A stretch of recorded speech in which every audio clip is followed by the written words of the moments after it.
Welcome to another episode of the Spiritual Awakening Show. I'm your host, Brent Spirits, and with me today is an old schoolmate, Brady Mack. Welcome, Brady. Thanks for joining us today. Thanks so much for having me, brother. Good to be here. Of course. So Brady comes to us today from Byron Bay, Australia. Of course, originally from Canada, just down the street from me. Brady's a trauma-informed clinical breathworker, trauma-informed body worker, registered yoga teacher, biodynamic craniosacral therapist, an integrated nutrition, business, and relationship coach. Brady's the host of the Embodied Relating podcast and a world traveler. So it's an interesting story a little bit about, how I came to have you on the show, Brady. As I was saying, of course, we went to high school together. I think you're a year or two younger than I am, so we didn't get to spend too much time together. But I think we've only had a few interactions, though. I know we've got some similar friend circles. We've been, of course, living just down the street from each other. But I think we only interacted once or twice. And when I was thinking about what we could talk about today, I had this memory come up. And now let me preface this by saying this is well past the statute of limitations. It's been over 10 years, and both Brady and I have grown a lot. And so I'll lead in with that. But I think we must have been in our teenage years. I think I may have been 17. He must have been a little younger. I was at a house party, and I sat on the couch at this house, and I felt something poke my butt. And I looked down, and it's a pair of brass knuckles, set of brass knuckles. And so I have all these thoughts running through my mind, like, I just found a pair of brass knuckles. I could use these and defend myself in a street fight. And I was thinking, I think these are they're prohibited. I don't think we're allowed to even own these in Canada. And so I'm getting a little excited. I found something pretty valuable. And I've never been a fighter. I've always been a bit of a wimp when it comes to aggression and protecting myself and whatnot. So I had all these thoughts. I found something that I could use, come in handy. And immediately my excitement was cut short as you tapped me on the shoulder and you said, "Hey, did you find a pair of brass knuckles on the couch?" And I was like, "Oh yeah." So I hand them to you. You put them in your pocket, and you left. And I remember thinking, this. I didn't know you, right? I just remember thinking, this Brady guy's he's pretty badass. He's walking around, with brass knuckles. What's he getting into? And so that was, I think, one of our only interactions. Maybe I had a couple here and there, but later on, I must have been 7-8 years later. I see on Instagram, I see on Facebook that you're a part of one of the yoga studios here that I was part of the community in one of the local yoga studios. And I see you're offering like breathwork sessions and teaching yoga and talking about the nervous system and conscious masculinity, conscious femininity, conscious relationships. I'm like, what the hell happened to this guy? He's walking around with brass knuckles before. And then I'm thinking, whatever happened to you, or whatever's happening to you, is the same thing that's been happening to me. And, I guess I'm not sure the language you use, but we could call it healing. We could call it addressing the shadow, awakening, living consciously, so many different ways of putting it. But that's where we're at. I'm really curious about how you went from being, this guy ready for a street fight to now taking people out of fight or flight, finding peace within the body, addressing trauma through yoga, through breath work, through some of the different modalities you have. Lately, you've got this new podcast, the Embodied Relating podcast, which just seems to be going really deep into supporting people through bringing consciousness into their relationships, addressing things like trust. Most importantly to me, I think that's where the growth and the healing and the conscious really, that's where the rubber meets the road. It's in relationships. And so I'm really happy that, I've got another comrade out there on this path with me. I'm going to leave it at that. Before we began, I asked, what direction you want to take our conversation today. And you said, man, it's all about the heart. And you mentioned briefly about a recent experience that you had maybe within the past week or so. That seems pretty profound. So why don't we begin there? Let us know about this experience, and then take us back to the very beginning of how you came to this point where you're at today. Yeah, sure. Thanks so much. And I kind of have to start chronologically at the beginning and just address this brass knuckles thing, because Please. it ties into how we are living today, and the growth that's been initiated within myself. You call it healing. I might call it repatterning as well. And I look at repatterning of the nervous system specialist. I've been working with humans for a long time. Worked with thousands of humans and over thousands of hours, taking them through really deep transformative processes in both coaching and breathwork. But it wasn't always like that.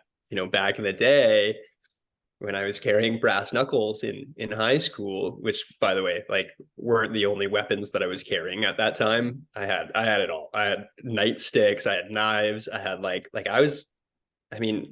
where we grew up, and particularly the circles that I was running in at that time as a teenager, I had to protect myself. I got it. And unlike you, I was a fighter.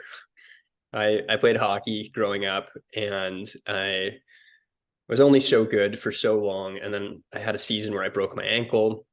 And then what I realized is I'm not getting as much ice time. What can I do to contribute to the team?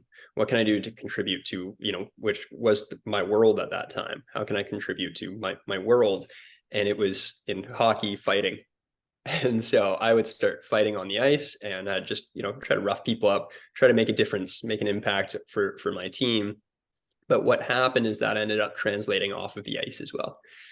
And not by coincidence, I grew up in a dysfunctional family, which I think all of us do to some extent, and some less and some more. I would say that I was leaning towards the more, and that showed up as a lot of mental health issues in the family, and including alcoholism and some abuse as well. And so what ended up happening is in my home life, I was also fighting.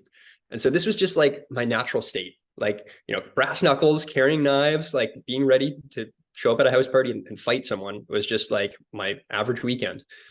And what that did to my nervous system, to my general state, was it put me in a state of fight. I was in a state of fight at home. I was in a state of fight in school. I was in a state of fight on the weekends. I was in a state of fight in hockey. So my whole life was just this state of fight. And what ended up having to happen was I left home. And I left home pretty early. At about 18, I started to travel. I went out to Western Canada, and then to Hawaii, and then to Australia and New Zealand, Bali. I started traveling all over the world. And what I realized when I started to go to these more foreign destinations was life wasn't all about fighting. And that was a really mind-blowing concept for me, to know that I didn't have to be in that state. And that there's good people out there that don't want to rob you or fight you or, cause trouble and aren't abusive and don't have to use substances. And all of these experiences started to repattern my nervous system, right? I started to look at the world differently and through this new lens. And it's beautiful, because that's available for everyone, is the availability to change the filter in which you're put on the world. Now, it doesn't just happen through, conscious thought or conversation.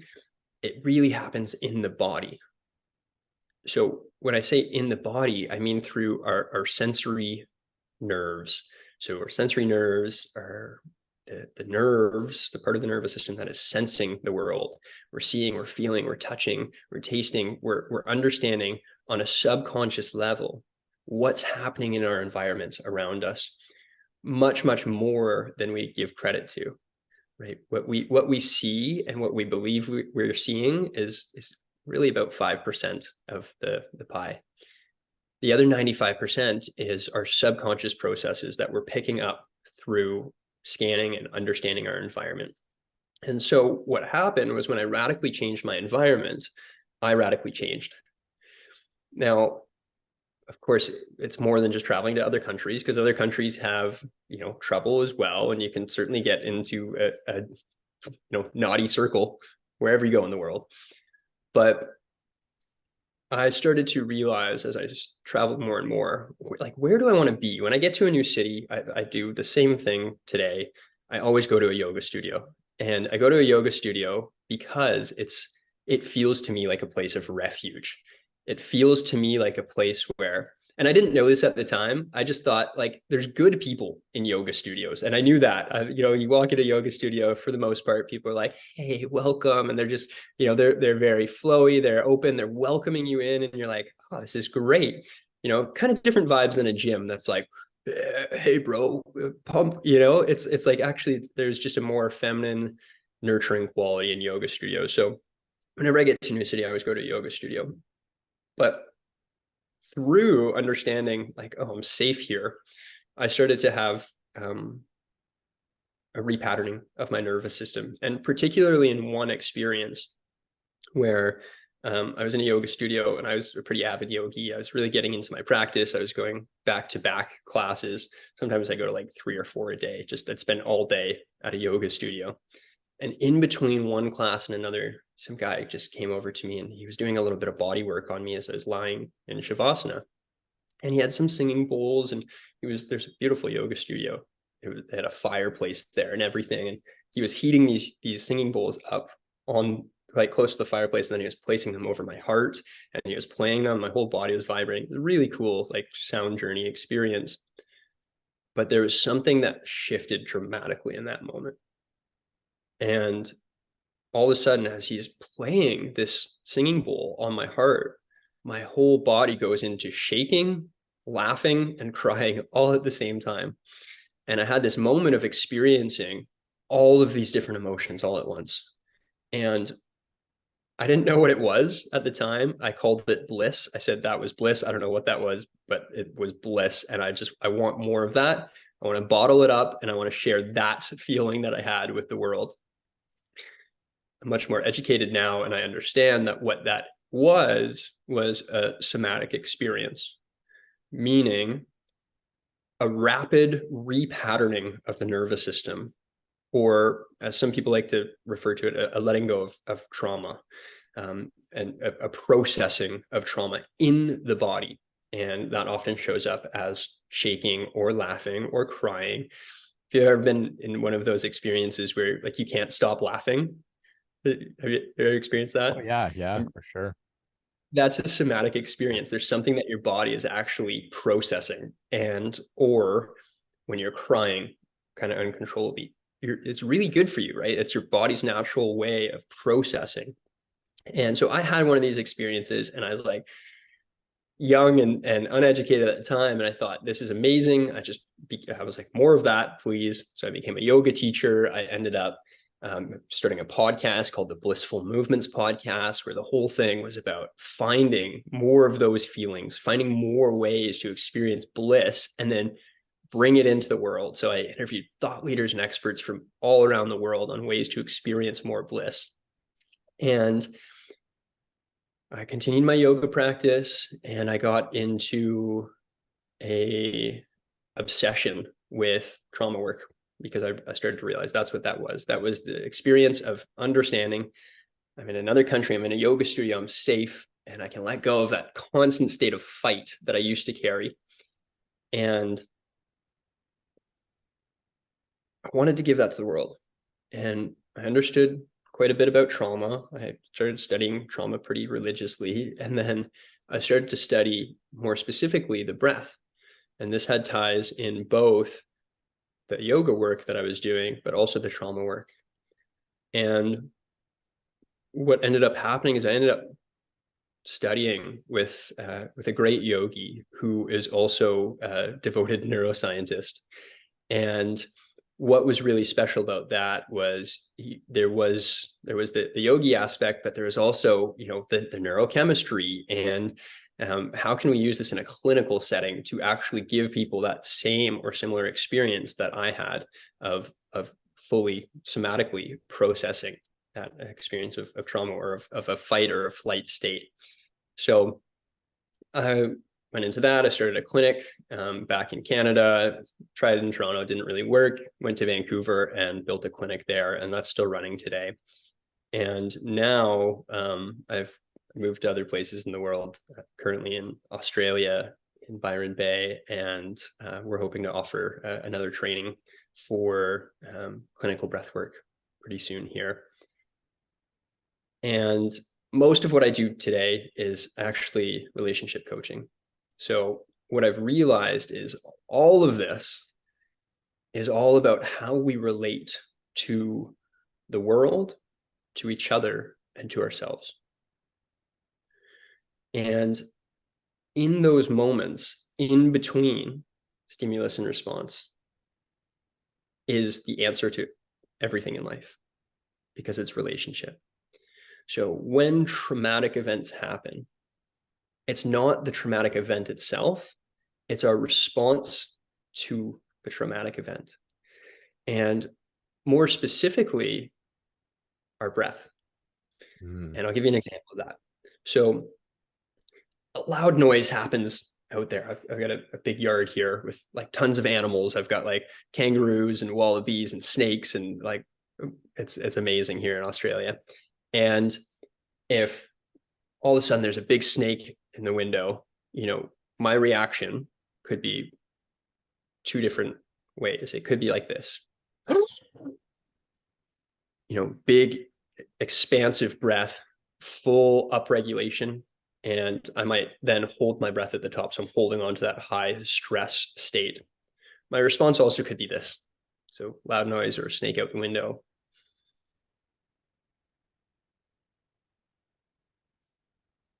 So gentle, calmer nose breath. And the difference is not the snake or the loud noise or traumatic event. It's my response to that. Right. And my relationship to it. So my response to that thing can start to change over time. And if I hold on to a past experience where I am understanding that snake equals danger, or another example might be my partner equals threat. My romantic partner equals threat. If that's something that was modeled in childhood, it will become very familiar to you, and you could take that on into your next relationship. And the undoing of that happens in our relationships, right? It happens in this repatterning, or, you know, some people call it healing experience of the world and of each other and of ourselves. So how we relate is really, like, I like to call it the secret to the universe. And the most intimate we typically relate is to our intimate partner. And this is the time and space where we have each other see one another and feel each other on the deepest level. And that this is intimacy, into me see, into me see. And it's the allowance of another to look into you and to see all of the parts of you, the parts that are beautiful and the parts of you that are scared and childish and hurting and vulnerable, right? So the deeper that we open to being seen, the deeper that we can start to relate. Now, that's a vulnerable experience, and it has a lot of pretext, right? Depending on how you grew up, how you witnessed relationship, how you witnessed the world, what filter did you have on the world? And what I've witnessed in both my life, the life of my clients, and the life of my parents even, is all of that can be repatterned. So previously, we thought that the brain was hardwired, meaning, you know, after the age of 25, it's not really plastic anymore, and it's just set. What we understand today in neuroscience is that's not actually true. our brain is live wired, like everything in life. It's constantly just responding to its environment and responding to the stimulus that's input. So what I do with people now is my primary focus is working with couples that are going through conflict. Maybe they've thought, are we right together? We've been together for a few years now. Our intimacy's kind of died down. We don't really have the same attraction to each other. I've kind of tried some things, tried opening my heart or saying something a certain way, but still it ends in conflict. And that can be like a really hopeless place to be. And it can be damaging for your life.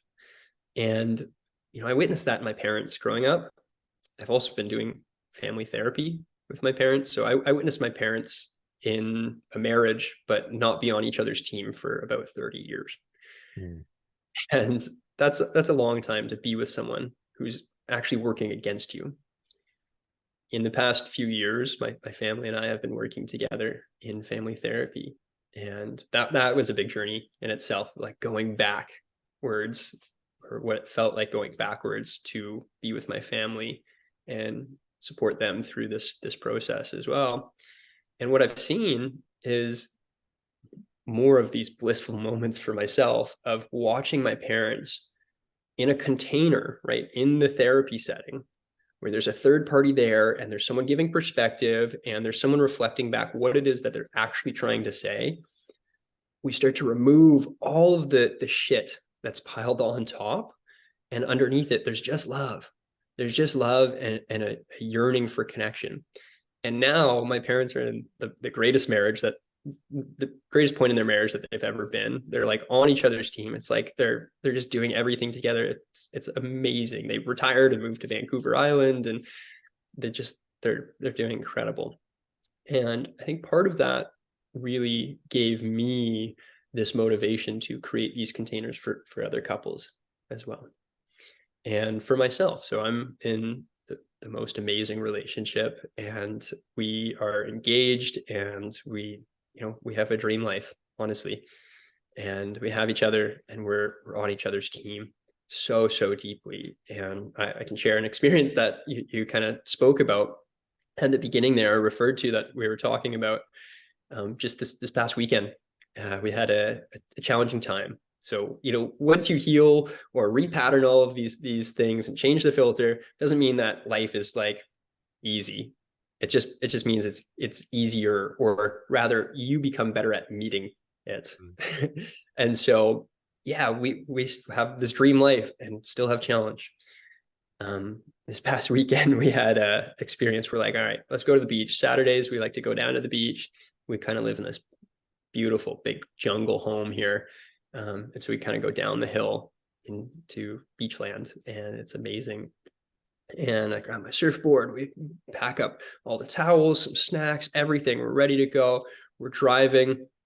And we're driving in this car that I just had fixed. I just paid like $4,000 to fix this car like a week before.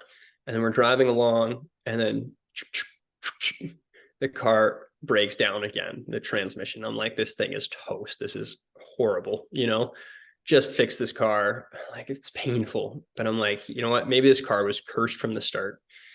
Anyway, we're like, we have a second car. We have a truck here as well. So I said, okay, we'll take an Uber. We'll go back home. We'll pick up the truck, pack up the things. We'll go to the beach, and jump in the Old Faithful, the old truck, start going. And we get about halfway there, and all of a sudden there's smoke coming out of the engine of the truck, and it's making this noise, and it's just overheating. And I pull over. I'm like, you're kidding me. Both cars break down today? How is this even possible? Like, this is nuts. And then I'm trying to fix it for a while. It's not being fixed. I'm like, I've had some shitty things happen, but anyone who's had their car break down knows, like, it's painful. But to have it happen twice in one day and go from owning 2 cars to having no working cars is just like, I looked up at the sky at one point and I said, I'm listening. I said, God, universe, whatever you're trying to send me right now, like, I'm here, I'm listening, just tell me what I need to hear. Like, teach me the lesson here. It's fine. And anyway, car didn't work. We said, right, let's take another Uber home, all the way home. And we got the Uber to just drop us off at the end of our road. By this time, the beach day is over. It's nighttime. It's dark. And on Saturdays, there's this lovely little pizza place down the street that we usually get pizza on Saturdays. And Loa and I looked at each other, and on our, seemingly miserable walk home, we looked over and we said, like, pizza?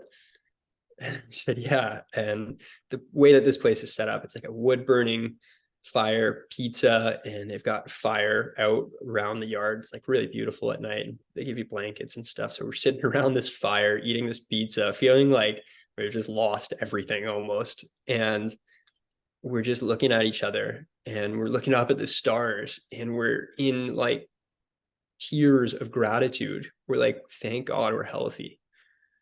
Thank God we just have each other in this experience.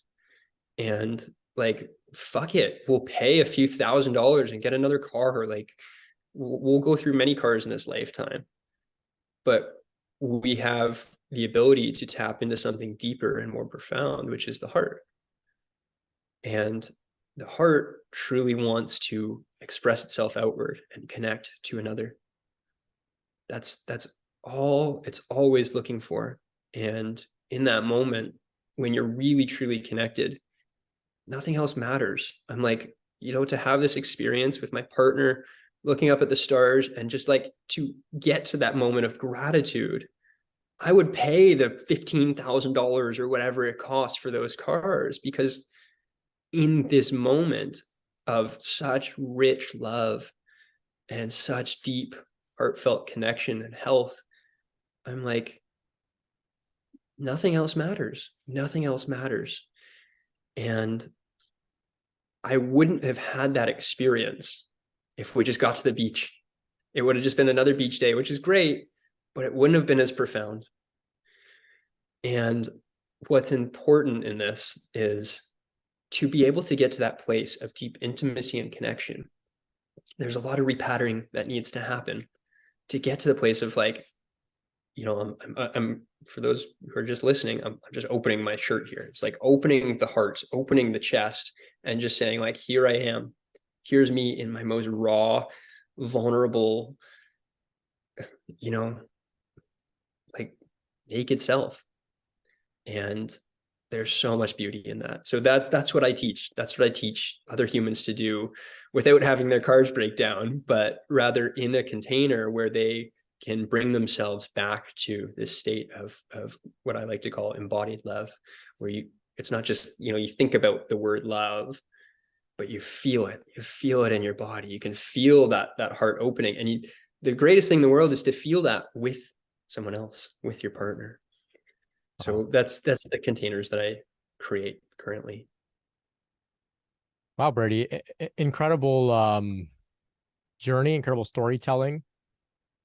You went from carrying nightsticks, knives, and brass knuckles to having both your cars break down on the same day and feeling gratitude.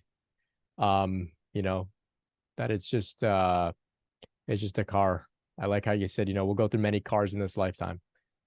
Right. Wow. That's quite the journey, and evidence here, like you were saying, the brain is malleable. It can be changed. It's open to change. I think even the brain, the nervous system wants to return to a state of regulation. It doesn't matter how old we are. And here you are, proof that doing the work does work, right? A lot of incredible themes have come up in your telling there.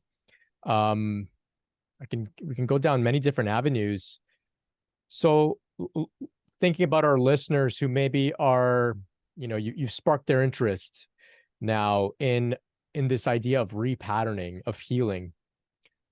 Where can one begin in general? What does it look like for somebody who says, okay, I'm ready to embark on a journey like this?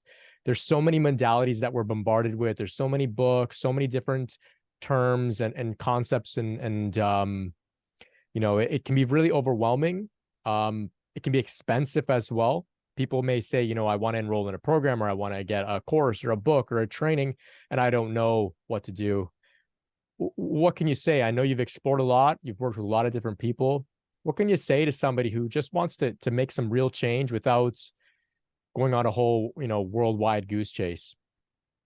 Yeah. It's not about the modality.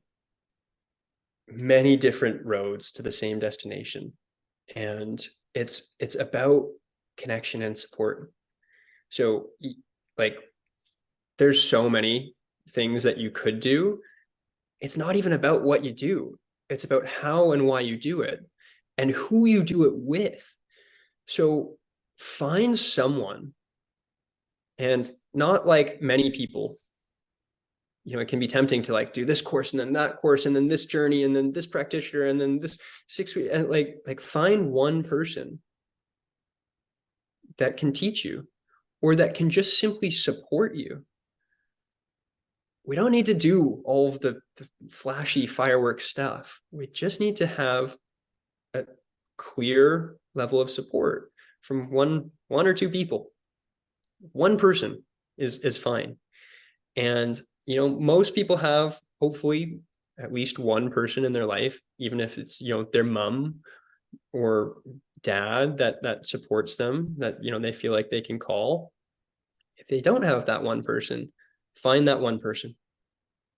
And you might find them in a therapist, you might find them in a coach, you might find them in a yoga teacher. But just find that one person that you can really create support with. Now, if you have that one person, either deepen with that person or find more. Find more that you can start to connect to, because no matter what modality you do, if you do it alone, it's not going to work, right? It needs to be seen. It needs to be witnessed. It needs to feel like your heart is expanding outward to something bigger than yourself. All of the problems that we perceive we have, it's all about being separate. It's that we think that we have a problem. My problem, me. Well, let me ask you this. How big is your problem? Is it bigger than you? Is it bigger than your community? Is it bigger than your city? Is it bigger than your country? Is it bigger than this world? Is it bigger than the stars in the universe? I mean, really, how big is your problem? Like, if you really take a look at that, or if you take a look at the stars at night, and you can, for listeners, you can do this right now. It doesn't even have to be night. If you just turn your head upward and smile up at the sky or the ceiling or the stars, notice what happens. You're like, how fucking insignificant am I? And you just can't help but smile. If you turn your head up and you look up and you smile, like your heart starts to smile. You start to feel this energy within your being that's like, oh, I can't believe I made such a mess of a car breaking down. I get another one. Life goes on. And so firstly, getting out of the way of yourself enough to ask for support, to extend your heart outward and not have it, implode. I think that the greatest gift that we can give to the world is sharing how we feel. Some people do this in, very private settings. Like, this is why people go to therapy, is to share with someone else what they're really feeling. We sometimes forget that other people want to know what we're really feeling. And I would go a step further and say that that is the greatest gift that you can give the world, is how you are feeling. Because people can see you. They know if you're blonde or brunette or tall or short. Your bank knows if you're rich or you're poor, but no one knows how you're feeling until you let them know. And by expressing that part of you, you're expressing intimacy, right? You're allowing someone into seeing you. And there's this energetic quality of the heart expanding outward, right? When you tell someone how you feel, now that can feel vulnerable, right? Because you're taking this tender piece of yourself, the heart, and extending it outward. You're saying, this is how I feel. And that tenderness is something that we have to be brave. We have to extend it out, because otherwise the direction that it moves, that the heart doesn't stay still. It's not stagnant. It's either expanding out or it's contracting, just like its beat. It's expanding and contracting. So if we don't extend our heart out, if we don't share with the world how we feel, it starts to cave inward. And that inward sensation creates, you can imagine if energy or matter is moving inward closer to something, it becomes condensed and it becomes dense, and we end up with a heavy heart. The other thing that can happen is we can just dig a hole so deeply in there that we start to create this cave-like sensation in the heart. And that cave eventually becomes out of integrity and it cripples, right? It becomes depressed. And so we end up becoming depressed. We end up becoming heavy if we don't share that part of our heart with someone. And maybe with many people, but just start with one person that you know that you can start to share your heart with and extend it out. And whether, again, this is yoga or therapy or, a clinical breath worker is great. Good clinical breath worker. You got to make the differentiation these days between like, what is breath work and, who's qualified to actually like teach breath work. Technically anyone. It's completely unregulated industry, which is hopefully changing soon. But a qualified clinical breath worker who works with you in a clinical setting, knows how to read your breath, repattern your breath, well, they start to understand how to change your subconscious patterning, because you're breathing 20 to 26,000 times per day. Every single one of those breaths, whether you're thinking about it or not, is sending a signal up to your brain, to your nervous system, to relay information. So based upon the way that you're breathing, it's going to change the way that you think. It's going to change the way that you feel, but it's also going to change the way that you behave in life. And that's going to change your outcome in life. Now, I can ask anyone to change their breath right now. If I say, slowly breathe in through the nose, deep down into the belly, and then slowly let that go. We've just changed the way that you think, feel, and behave in this moment. Brilliant. But what's going to happen, inevitably, you're going to revert back to what's called your subconscious breath pattern. So it's the 20 to 26,000 breaths that are happening all day that you're not consciously thinking about. And if that's the case, well, then what I'm actually interested in is the subconscious breath. Now, working with a good clinical breath worker, you can repattern your subconscious breath rapidly in about an hour to 90 minutes. And then it's done. You don't have to think about it. Your breath has changed, but only with a really skilled practitioner. So I give that caveat for sure.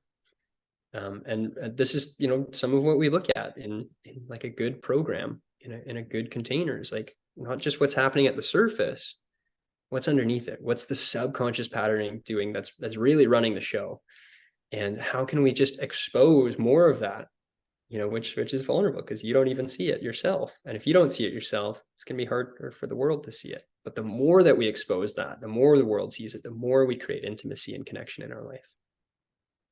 Great insight, great advice for those that may be feeling overwhelmed. How do we begin this repatterning process?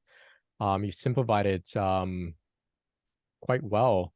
So you mentioned there the significance of breath work, the subconscious breathing patterns, and you're a little critical of some breathwork facilitators that may not be astute. So can you speak a little bit about some of the potential adverse effects that people can run into when doing this type of work?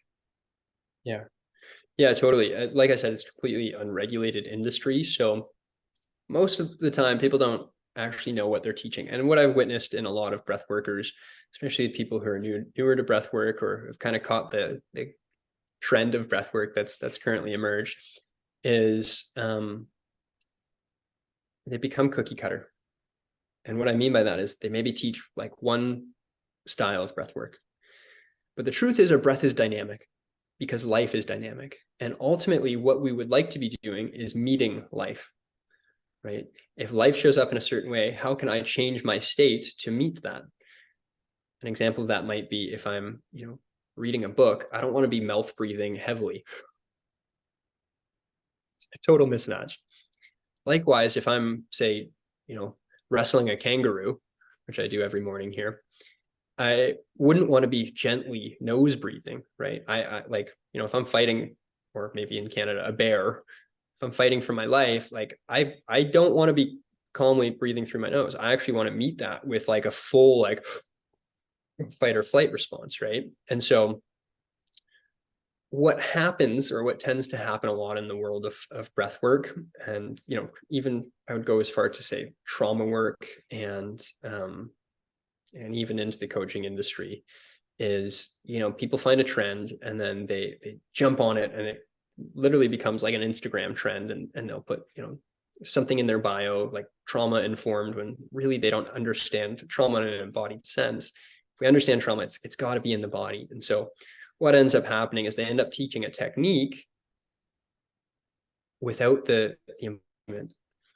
And if you look at a common trend, is like Wim Hof breathing is a really popular one for the past few years. And what Wim Hof breathing does is total upregulation. So if the nervous system, it goes up or it goes down, it's really simple language. Most of the people, if you look around the world, most of the people in the world do not need more upregulation. They actually need more downregulation. So say for someone with, depressive-like qualities or slow, Wim Hof might be really helpful. But for a lot of the people that are in this fight or flight state, where they're over-caffeinated, overworked, and ultimately stressed, adding more stress doesn't necessarily equal balance, right? It doesn't give the nervous system what it necessarily needs.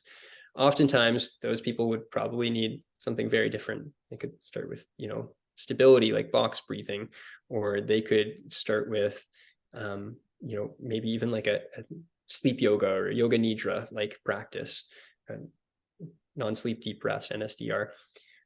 These practices would down regulate the person.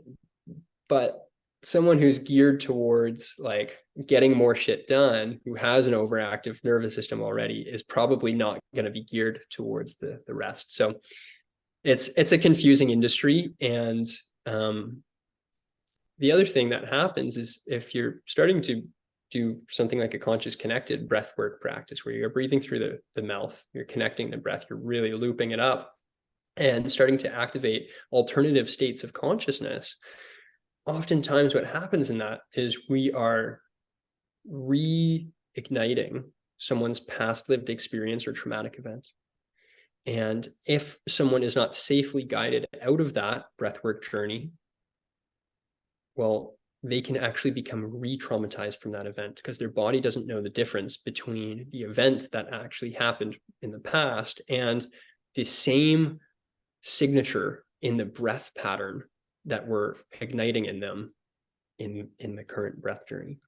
So this is why, some people leave breath journeys and they've completely checked out, and then they walk out of the place like, oh, I just had this huge big experience, but they don't actually have the integration of like how that lands in their body. And then, I mean, I've seen, people go out and just get plastered drunk because they can't handle the amount of stimulation and experience of reliving their traumatic event. So yeah, it's like we're delicate beings, like we're resilient in a lot of ways, but we're also really tender.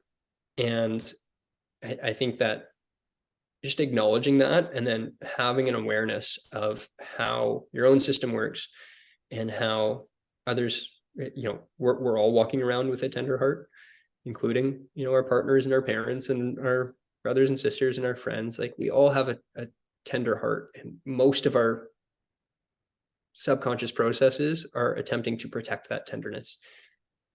So yeah, there is this gentle softness that is invited when we're experiencing something like a breathwork journey, or we're experiencing intimacy, or we're sharing our heart with the world.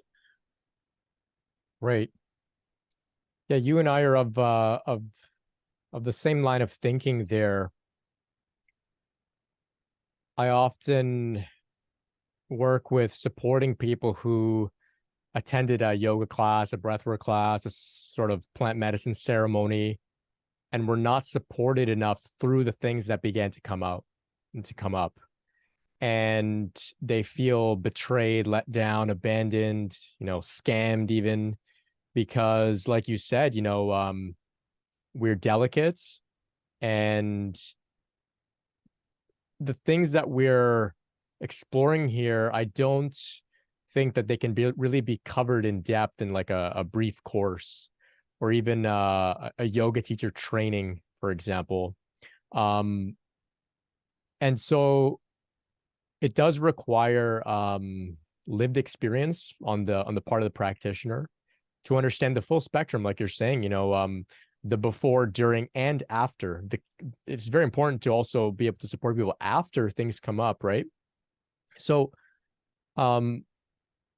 we've got our criticism of those types of practitioners out a little bit. I'm sure we could both rant on and on, but I'm feeling a little bit of empathy for practitioners out there that may be listening to us and saying, ooh, I'm one of those practitioners who gets a group of people together and we're doing maybe upregulated breathing, or I'm just giving out the sort of catch-all type of practice, and I'm not really paying attention to what it's doing to people.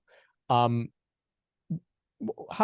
can they move forward and develop, and also overcome any maybe guilt or shame around not being around maybe harming people in some way? You know what I mean?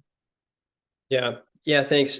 Like it's a tricky one, because we have this oftentimes alternative motive of like making a business or creating money, or like we're already running these classes, so like we can't stop. Right. And that is a damaging belief, right? Because it doesn't give permission for us to take one step back before taking two steps forward.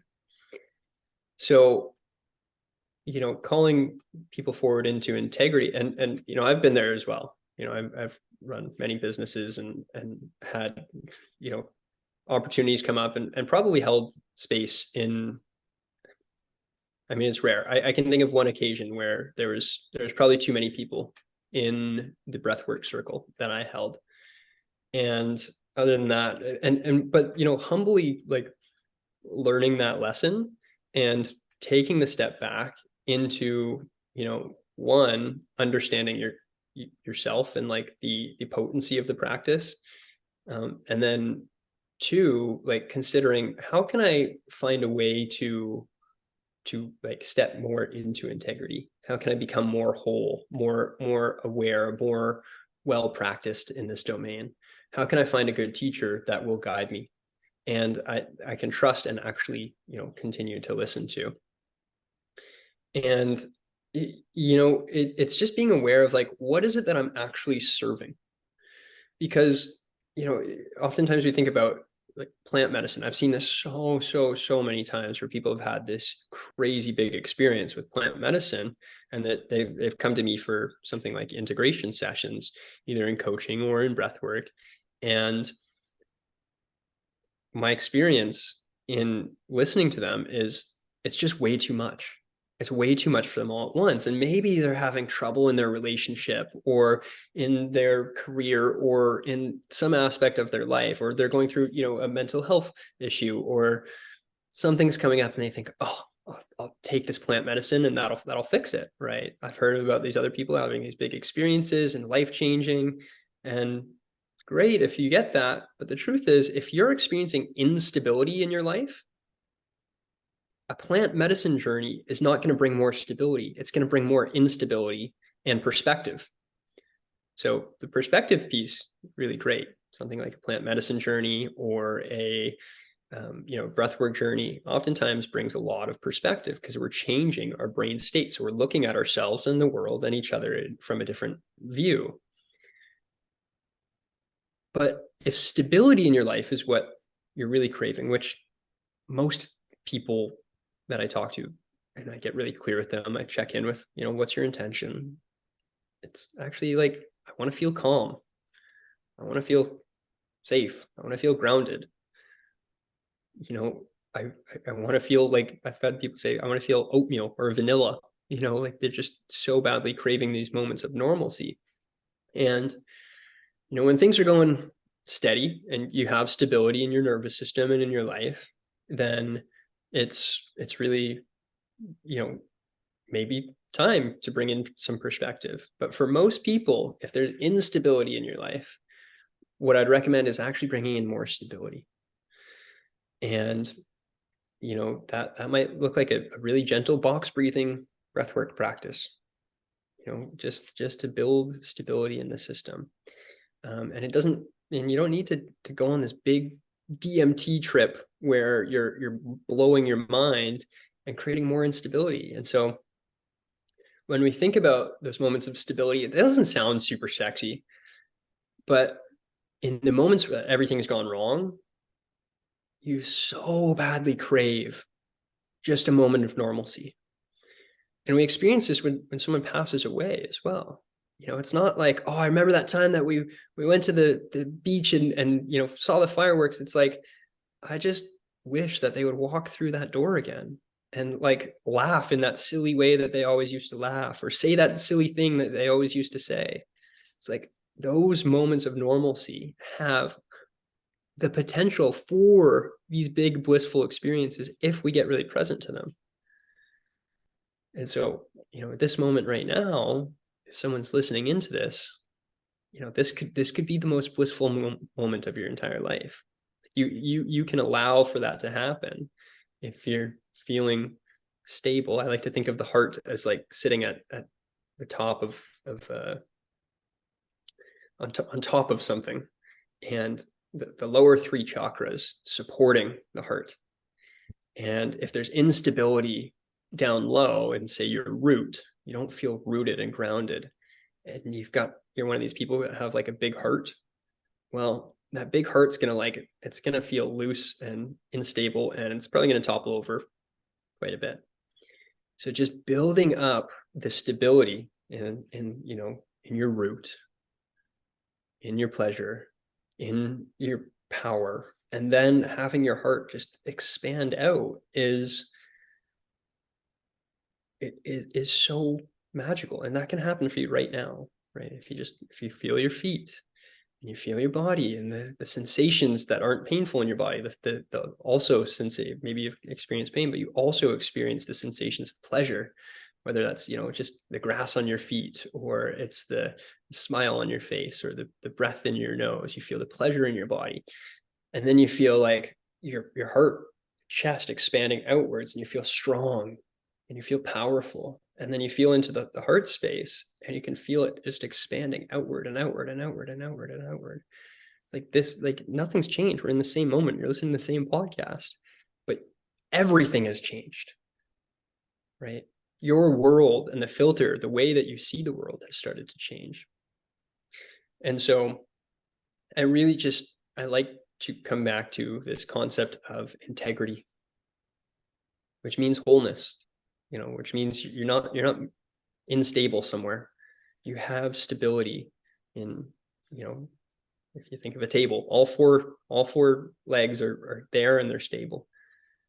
You're not missing a leg and toppling over.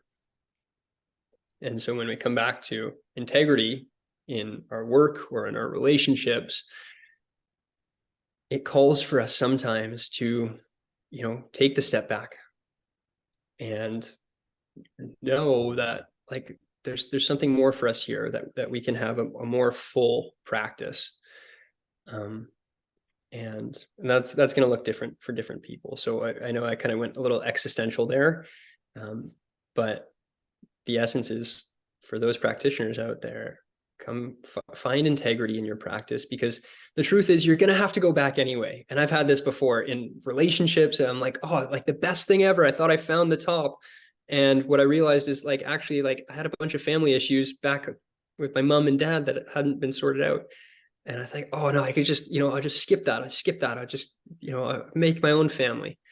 The truth is, one day you got to go back. One day you got to clean up the shit from the past. One day you've got to, face the story of like, yeah, I used to carry around weapons and brass knuckles. And, I used to be really like scared for people to find that out. I'm like, I'm a wellness practitioner.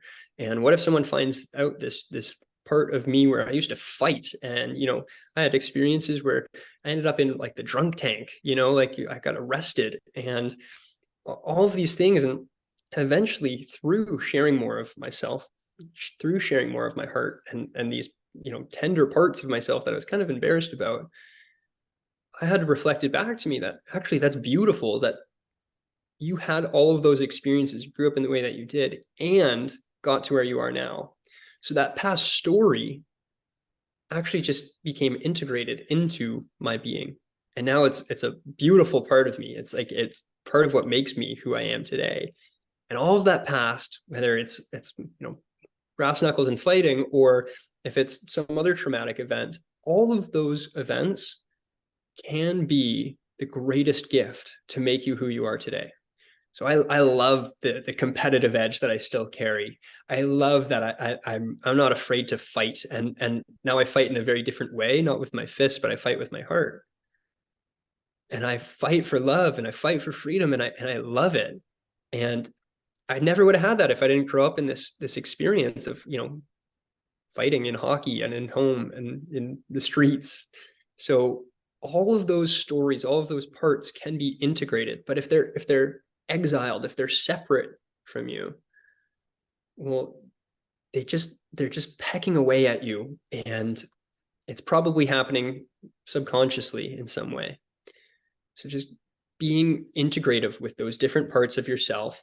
Why am I choosing to, maybe host these bigger circles that I know I can't hold space and have everyone have like a full integrated experience? It's like, well, maybe there's some alternative motive there with money, and with, that was the way that I saw things growing up. You have the chance to change all that. Your brain is plastic, your heart is plastic. You have the ability to adapt, and let this be a wake-up call. It's not all rainbows and butterflies, and like, oh, we'll spiritually bypass this thing where, oh, it's just going to be okay. Sometimes it's true, and that there are different paths to the same destination, but really have a look. And this is what like really great relationships do, is they don't just love bomb each other and tell each other like, oh, you're the best, everything's great. They're clean mirrors. Our relationships have the opportunity to be clean mirrors for each other, so that we can see each other clearly. And when that means that I'm showing up in a way that is out of integrity, my partner is going to call me forward, and I can fully receive that. And it's great. And so surrounding yourself with people who are clean mirrors, and your partner who's a clean mirror, is really helpful, and actually like a great gift, a great gift. Incredible. Yeah, thank you for that that response there. I think it'll speak to some of the light workers out there that are, serving as healers and whatnot. Great, well-rounded response, and inspiring as well. Great example of what it means to integrate, to be integrated, and to make peace with some of our past. Of course, I think now, if people can know about your past, they see, oh, Brady's, he's got a story like me. We could relate with you a little bit deeper. And I mean, that's what, came to me when I thought about our, how our conversation might go. I thought, we were both, out partying and whatnot. And here we are today, talking about all this stuff. As you were talking, something came to me. When you write your book, when you write your bestseller, a potential title could be From Brass Knuckles to Tender Hearts. Earlier in the conversation, you said something so softly. You said, everyone's got a tender heart. And it's just like, it's beautiful, man. It's beautiful to see how your journey's progressed, and the work you're doing for people.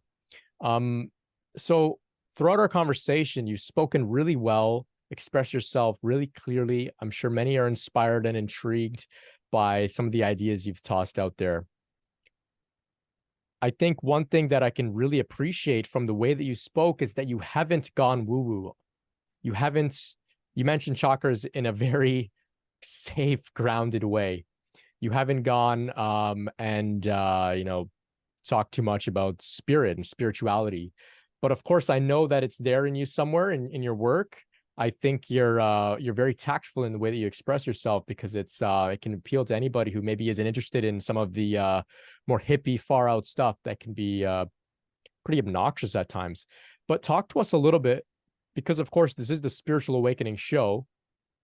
Where does spirit, where does God, where does the divine, where does that all fit in for you within this paradigm of repatterning and healing and whatnot? Does it at all, or are you more focused more on just being grounded, which is totally cool?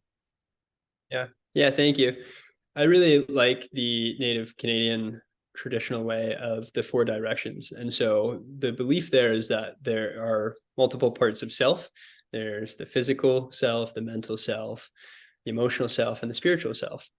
And we can look at these different parts as a guideline. And what I like to do is get people to journal. I've got a journal coming out soon that'll be published for people to purchase. And one of the questions in there is a check-in with the 4 directions. So you check in, how am I feeling physically, mentally, emotionally, spiritually today?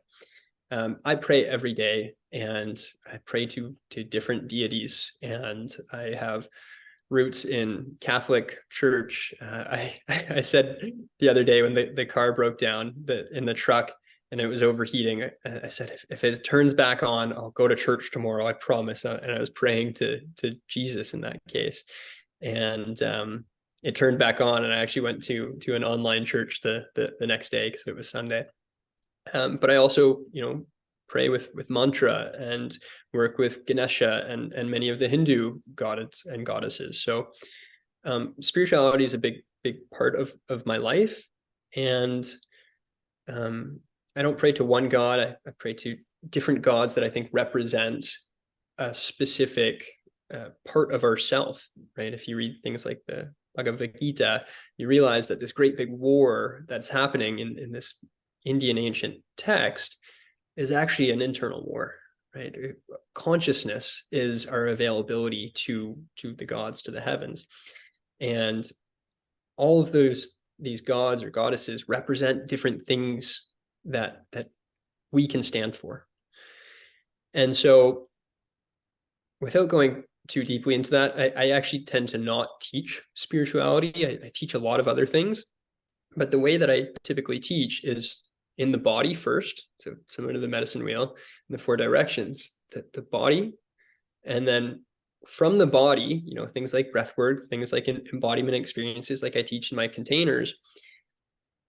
From the body, what sensations are we feeling? Then to the mind, what are we making that mean? The sensations that we're feeling, how are we interpreting that? And then, how does that make us feel? To the emotional part. And I find that if I just teach that method, those 3 ways, I don't need to teach anything about spirit, because spirit is incorporated in everything anyway. So it doesn't need to be taught. It's just experience. It's just living through us. And I like to teach in that way because it does keep us grounded, right? It can be really easy to get lost in emotions, and the lower centers of the brain also can be pretty easy to get lost in the mind, in this mechanism that's for the most part trying to keep us safe.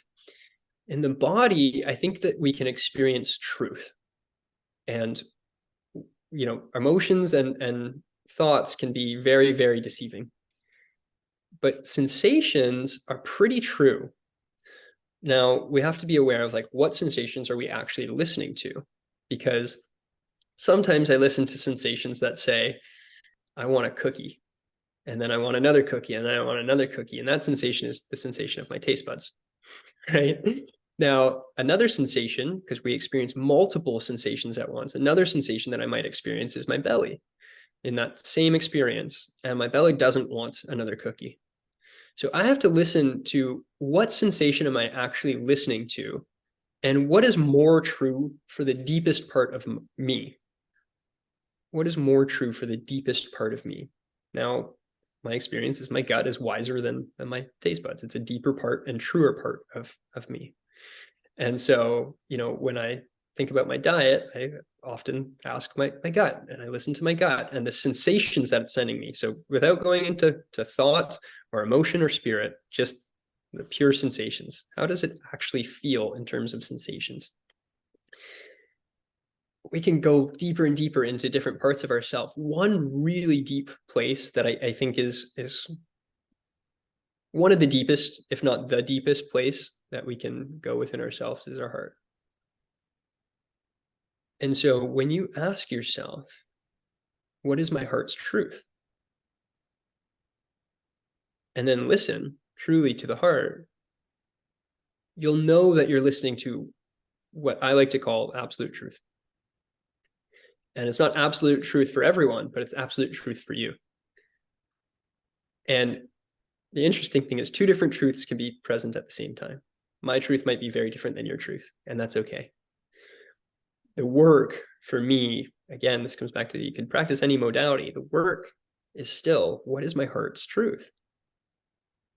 And how am I staying true to that?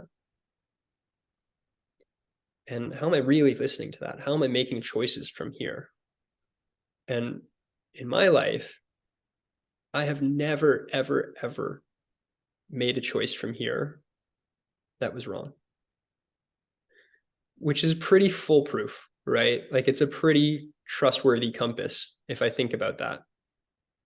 That there's something that I can ask that always knows the truth, always has the decision. It's not the mind. The mind is trying to find the right decision. The heart doesn't find the right or the wrong. It just is. It knows. And when you're going through, a tough decision in life and trying to figure out, do I go this way or this way? Do I make this decision? Just listen to the heart. It already knows. And the tricky thing is sometimes it knows that it should go left, but everything else in your mind and your emotions is saying, I want to go right. I don't want to break up with this person. I don't want to take that trip. I don't want to, whatever. But the heart knows. And it's not always the easy decision, but it's always the right decision in my experience and in many of my clients' experiences. And so this is a lot of what I do now is work with clients to just remove the other layers and say, like, what is your heart's deepest truth? And, I work with a lot of couples that are going through conflict, and maybe they've been married or been together for a few years, and they might even be considering, like, should we stay together? And I always say the same thing. My intention is not to keep you two together. My intention is to free your hearts. And if your hearts truly don't want to be together, great. Let's take you there. And let's, do a conscious uncoupling. But oftentimes what I find is in those couples, they have that question, oh, maybe we shouldn't be together. But that question is more in the mind and less the truth of their heart. And what we find after a few sessions together is they're like, oh my God, like we are best friends. We are lovers forever. Like we just want to be together. And we just had so many misunderstandings and miscommunications and conflict that was just in the way and piled on top of us revealing our hearts to each other.